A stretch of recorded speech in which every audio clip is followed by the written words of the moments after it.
The next generation Nintendo Switch 2 has been all the buzz across the gaming community, with fans and critics alike digging deep into every spec, feature, and potential omission.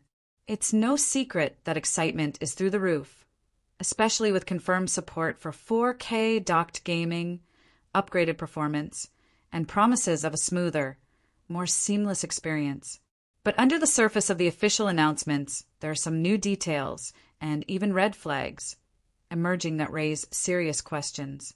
Today on Technology Review, we're diving into two key updates you need to know about before putting down your money on Nintendo's upcoming hybrid console. First, a surprisingly important feature, VRR variable refresh rate, has vanished from Nintendo's official documentation. Then we'll cover what you can expect in terms of backwards compatibility, what games will work, which might need updates, and which ones are in limbo.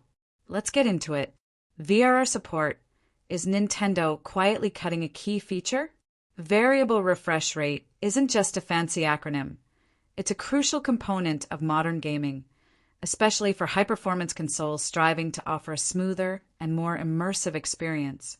In essence, VRR allows the console and your display to stay in sync, dynamically adjusting the screen's refresh rate to match the output of the game. That means less screen tearing, reduced input lag, and a more polished gameplay experience, even when the frame rate takes a hit during intense scenes. For a while, Nintendo was promoting VRR support as part of the Switch 2's docked play capabilities. Their official regional sites listed it alongside 4K output, HDR, and frame rates of up to 120 frames per second. Features clearly designed to put the Switch 2 on more equal footing with competitors like the PS5 and Xbox Series X. But now, that mention of VRR has suddenly vanished, specifically on the North American and Japanese versions of Nintendo's website. Strangely enough, it's still present on the European pages for now. This change might seem small, but its implications are massive. Is Nintendo walking back its promise of VRR? If so, why? Let's break it down. Why VRR actually matters for docked Switch 2 gameplay. Not every gamer pays attention to refresh rates or hardware sync. But for anyone playing on a modern 4K TV or monitor that supports HDMI 2.1, VRR is a game changer. It helps eliminate the stuttering and tearing that occur when a game can't maintain a consistent frame rate, especially during fast-paced or graphically demanding moments. The Switch 2 is rumored to support up to 120 frames per second in docked mode.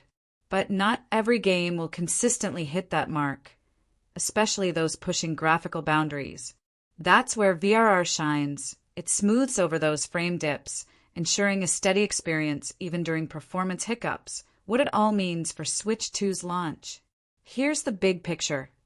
The Nintendo Switch 2 is shaping up to be a powerful follow-up to one of Nintendo's most successful consoles. It brings big upgrades in display, processing power, and feature set.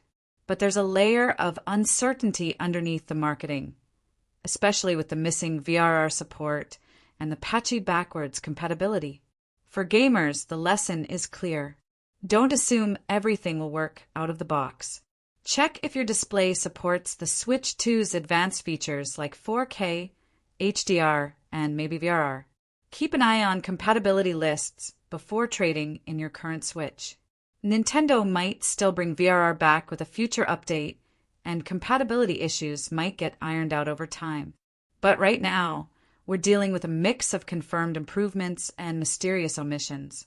We'll continue tracking these developments closely and updating you with new information as it drops. For now, Nintendo fans should be excited but also cautious.